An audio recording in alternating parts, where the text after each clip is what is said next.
नमस्कार साथियों, आप सुन रहे हैं ज्ञानशिला। आज की ये वीडियो पूज्य श्री गोस्वामी तुलसीदास जी के ऊपर आधारित है।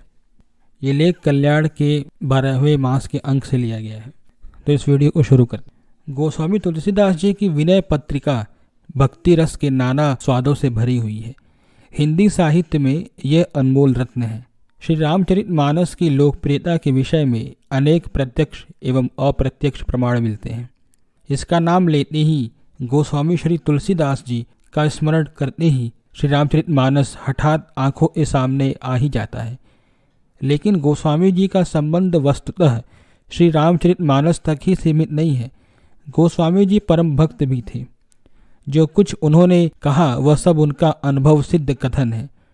विनय पत्रिका का तो उनके सिद्धांतों का सार स्वरूप ही है।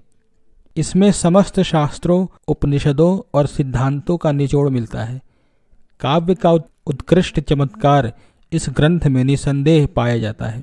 विनय पत्रिका में भक्ति रस का जैसा पूर्ण परिपाक देखा जाता है वैसा अन्यत्र कहीं नहीं मिलता। आचार्य पंडित श्री रामचंद्र शुक्ल ने लिखा है कि सूर और तुलसी को हमें उपदेशक के रूप में न देखना चाहिए। ये उपदेशक नहीं है, अपनी भावुकता और प्रतिभा के बल से लोक दर्शन की मनोहर मूर्ति प्रतिष्ठित करने वाले हैं। हमारा प्राचीन भक्ति मार्ग उपदेशकों की सृष्टि करने वाला नहीं है। सदाचार और ब्रह्मज्ञान के रूखे उपदेशों द्वारा इसके प्रचार की व्यवस्था नहीं है। न हमारे राम और कृष्ण उपदेशक, न उनके भक्त तुलसी और सूर। लोक व्यवहार में मग्न होकर जो मंगल ज्योति इन अवतारों ने उसके भीतर जगाई, उसके माधुर्य का अनेक रूपों में साक्षात्कार करके मुग्ध होना और मुग्ध करना ही इन भक्तों का प्रधान व्यवसाय रहा है। उनका शस्त्र भी मानव हृदय है और लक्ष्य भी। उपदेशों का ग्रहण ऊपर ही ऊपर से होता है। न वे हृदय के मर्म को ही भेद सकते हैं, न बुद्धि की कसौटी पर ही स्थिर भाव से जमे रह सकते हैं। उपदेश, वाद या तर्क गोस्वामी जी के अनुसार वाक्य ज्ञान मात्र कराते हैं, जिससे जीव कल्याण का लक्ष्य पूरा नहीं होता। वाक्य ज्ञान और बात है अनुभूति और बात। इसी से प्राचीन परंपरा के भक्त लोग उपदेश, वाद या तर्क की अपेक्षा चरित्र श्रवण और चरित्र कीर्तन आदि का ही नाम लिया करते हैं। अनंत शक्ति सौंदर्य समन्वित अनंत शीतल की प्रतिष्ठा करके गोस्वामी जी को पूर्ण आशा होती है कि उसका आभास पाकर जो पूरी मनुष्यता को पहुंचा हुआ हृदय होगा वह अवश्य ही द्रवीभूत होगा। इसी हृदय पद्धति द्वारा ही मनुष्य में शील और सदाचार का स्थायी संस्कार जम सकता है। दूसरी कोई पद्धति है ही नहीं। चरम महत्व के इस भव्य मनुष्य ग्राह्य रूप के सम्मुख भाव विह्वल भक्त हृदय के बीज जो भाव तरंगे उठती हैं, उन्हीं की माला यह विनय पत्रिका है। श्री गोस्वामी जी की यह दृढ़ मान्यता है कि काल, कर्म, गुण यानी सत्य, रज और तम तथा प्रकृति ये सब सभी के सिरों पर तप रहे हैं, सभी को दुख दे रहे हैं, किंतु राम नाम की महिमा सुनते ही ये सब दब जाते हैं।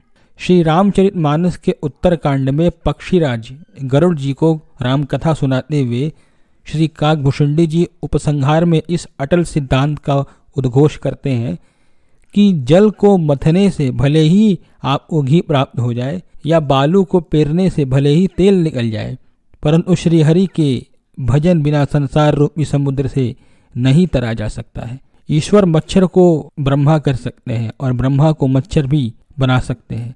ऐसा विचार कर चतुर पुरुष संदेह त्याग कर श्री राम जी की जो भजन की रीति है और वो राम जी को ही भजते हैं उसी के अनुसार।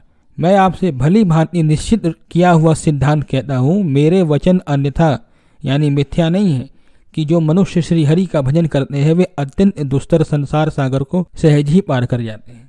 गोस्वामी जी का मत है कि लोग बिना ही साधनों के सिद्धियां लपक लेने के लिए व्याकुल हैं, पर यह कब संभव है? हाँ, कलयुग का जितना कुछ वाणिज्य, व्यापार और माल है वह सब नाम नगर में खप जाता है।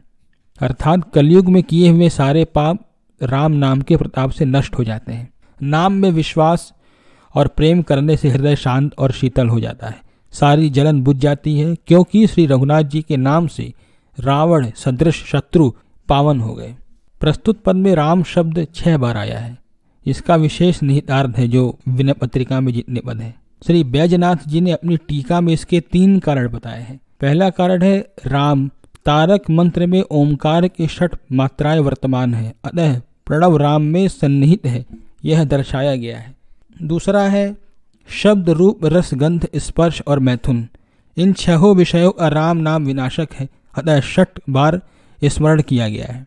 तीसरा है काम क्रोध लोभ मोह मद और मत्सर, इन 6 शत्रुओं पर विजय लाभ करने के लिए 6 बार स्मरण किया गया है। गोस्वामी जी इसीलिए राम नाम को कलयुग रूपी भवसागर पार करने का एकमात्र आधार मानते हैं। ये लेख यहाँ तक था। हालांकि ये और भी विस्तृत है, लेकिन विस्तार भय के कारण इसे संक्षिप्त रूप में आप लोगों के सामने प्रस्तुत किया गया। आप लोग को ये वीडियो कैसी लगी हमें कमेंट सेक्शन में ज़रूर बताएं और इस वीडियो को अधिक से अधिक शेयर करें और लाइक करें। धन्यवाद।